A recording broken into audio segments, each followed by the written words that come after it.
बिस्मिल्लाहिर्रहमानिर्रहीम। अस्सलाम वालेकुम। मैं हूं नशीन अदनान। व्यूवर्स, कैसे हैं आप?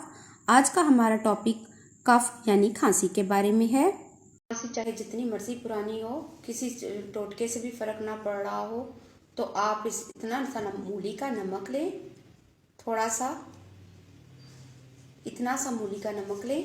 इसमें आप 1 चम्मच शहद मिक्स करें